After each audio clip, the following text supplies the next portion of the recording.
तेरी औकात है इलेक्शन लड़ेगा तो हमारे सामने। हेमंत का जो काम है वो गांजे का काम है जी, बहुत मोटे लेवल पे, ठीक है, और इसका भी, सूरज का भी।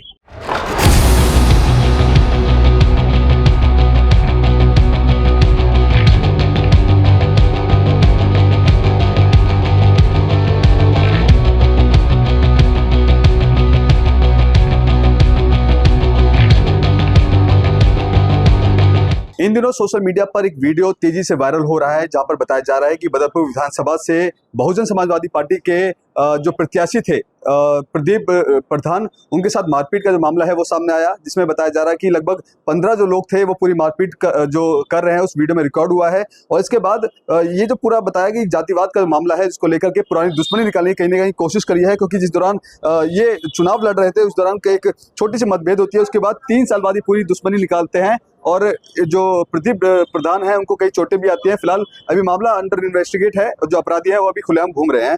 प्रदीप जी हमारे साथ मौजूद है। प्रदीप जी, उस दिन क्या हुआ था? वीडियो में देखा जा रहा है तमाम जो लोग थे वो आपके साथ मारपीट कर रहे हैं, पूरा मामला क्या था? सर एक्चुअली मामला ये था, मैं एक हफ्ते से मैं अपनी गाड़ी सर्विस करा रहा था। मेरी गाड़ी का इंजन का काम हो रहा था, मैं वहीं जाके एक घंटा बैठ रहा था। तो ये 15-20 लोग आते हैं। एक सूरज मुखबर है, एक हिम्मत दलाल है आली गांव से। इन्होंने आते ही मेरे को पहले किसी वीडियो में लगाया और पता नहीं मुझे गुमराह करने की कोशिश करी। तो आते ही सूरज ने मुझे मतलब माँ बहन की गाली दी, जाति सूचक शब्द बोले, मरू तुझे मैं इलेक्शन लड़वाऊंगा। अच्छा, हाँ, तेरी औकात है इलेक्शन लड़ेगा तो हमारे सामने।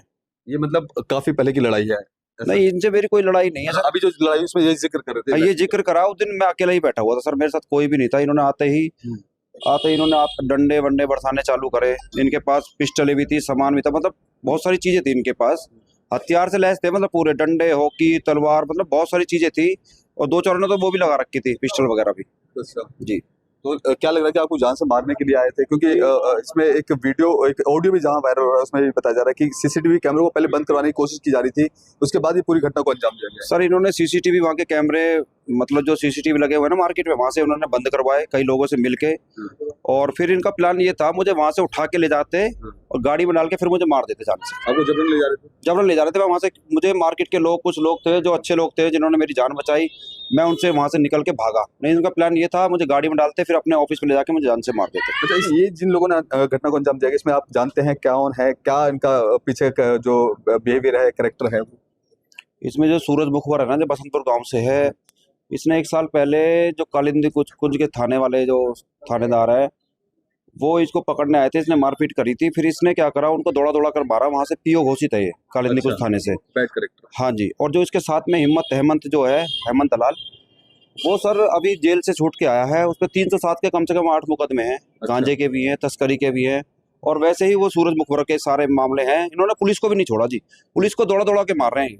तो पुलिस ने अभी तक इन पे कोई ऐसी कोई कार्रवाई अभी तक नहीं करी है? खुलेआम घूम रहे हैं और ऐसा होता है ना, ये हरियाणा में रहता है तो इनके काम ही उल्टे सीधे हैं। ये मतलब थोड़ी देर के लिए हरियाणा में आता है, फिर दिल्ली में आ जाता है और मुखबरी का काम करता है ये। और ये हमारे दिल्ली प्रशासन को कुछ नहीं समझ रहे। जो इंसान पुलिस को दौड़ा दौड़ा के मार रहे हैं उनके, वो सोचो कितने बड़े गैंगस्टर होंगे।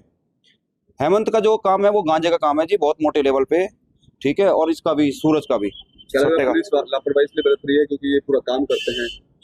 अब सर पुलिस इनसे डर रही है या इन्होंने पुलिस को डरा रखा है? ये जाएंगे, क्योंकि पुलिस को जब मार सकते हैं तो पुलिस तो डर भी सकती है इनसे। भाई पुलिस को दौड़ा दौड़ा के मारा है इन्होंने और वहां से पीओ घोषित है, तो ये तो पुलिस को कुछ समझ नहीं रहे, प्रशासन को कुछ नहीं, दिल्ली के प्रशासन कुछ नहीं समझ रहे। इससे ये पूरी घटना जो हुई है जहाँ पे आपके साथ मारपीट हुई है, क्या कोई पुराना विवाद, कोई पुराना मसला आ रहा हो जिसको लेकर के इन्होंने इंटेंशनली ये सब चीज किया? सर मैं इनको जानता ही नहीं था, इन्होंने तो बस आते ही मेरे पे हमला से चालू करा है मारना। हाँ, तो कुछ आपसे बोला था उस लड़ाई से शुरुआत में? बस मुझे कोई वीडियो वैसी कोई दिखा रहे थे कि इसमें ये है वो है फलाना ढिमकाना। मैंने इलेक्शन की वीडियो देख के तू मतलब इलेक्शन लड़ सकता है, तेरी औकात है तो इलेक्शन लड़ लेगा। अच्छा, जाति से शब्द बोले, उसके बाद ये बोल रहे थे कि आप चुनाव कैसे लड़ सकते हैं? हाँ, बस लड़ेगा हमारे सामने। तो ऐसे में पुलिस की ओर से भी क्या कुछ कार्रवाई की गई है? क्या जिन लोगों ने पूरी घटना को अंजाम दिया है उस पर कोई कार्रवाई की गई? सर मेरे को कल एसीपी साहब ने बुलाया था, उन्होंने आश्वासन दिया है इनको उठाने का, इन पे मुकदमे होंगे।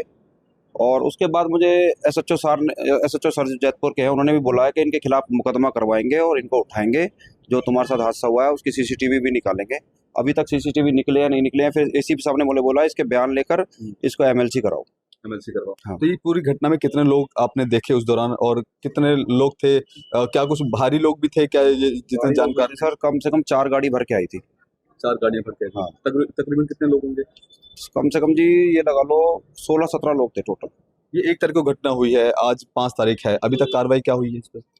कार्रवाई सर एसीपी साहब ने बुलाया था, उन्होंने मेरे को आश्वासन दिया है। और अब देखो आज तो मेरे पास कोई फ़ोन नहीं आया। कल मैं इन्होंने एमएलसी जो कराई थी, मैं रात को 11:30 बजे मुझे पुलिस ने छोड़ा है। मैं आया हूँ, सेफ आया हूँ, बिल्कुल अपने ऑफिस से भी आया हूँ, घर भी खाना वाना खाया, फिर बैठा हूँ थोड़ी देर, फिर मैं घर चला गया। अब कहीं ना कहीं डर का माहौल है, क्योंकि जिस तरह से आपने बताया आप अकेले निकले थे और इस तरह से एक पूरा 10-15 लोग आते हैं, पूरा जानलेवा हमला कर देते हैं, आपको किडनैप करके कहीं दूसरे के मारने की कोशिश, ऐसा आपका कहना है। सर तो वो क्या लगता है, डर लगता है घर से निकलने में? सर डर जितने भी मेरे भाई हैं, चाचा ताऊ के हैं, सब डरे हुए हैं कि ये इनका मतलब काम ही यही है, किसी को उठा के ले जाना, मारना और जान से मार देना।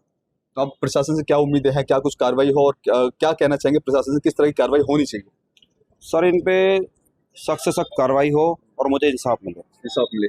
देखिए, ये थे प्रदीप प्रधान जी। इनका साफ तौर पे कहना है कि जिस तरह से इस पूरी घटना को अंजाम दिया गया, इसमें 1-2 नहीं बल्कि आधा 1 दर्जन से ज़्यादा लोग थे, पूरे हथियार से लैस थे, जिन्होंने इन पर जानलेवा हमला किया। इन्होंने ये भी बताया कि ये उनको जो प्रदीप जी को वो जो लोग थे वो गाड़ी में डालकर कहीं और ले जाने के मकसद में थे, लेकिन गनीमत ये रही कि ये मौके से फरार हो गए और जान बचाने में कामयाब हो गए। हालांकि अब पुलिस प्रशासन के पास ये मामला गया है, हालांकि इन्वेस्टिगेशन जारी है, लेकिन देखना होगा कि वाकई में प्रदीप राणा को इंसाफ कब तक मिलेगा। क्या जिन लोगों ने इस पूरी घटना को अंजाम दिया है वो कब तक पकड़े जाएंगे? और इसके अलावा जो सीसीटीवी फुटेज की बात की जा रही है, जो इस घटना से पहले उनको बंद करवा दिया गया था, क्या पुलिस उस फुटेज को खंगालने में कामयाब रहती है और कब तक वाकई में प्रदीप प्रधान को जो इंसाफ है वो मिलेगा? कैमरा पर्सन कमलेश कुमार के साथ मैं संदेश सक्सेना, पंजाब केसरी.com, दिल्ली।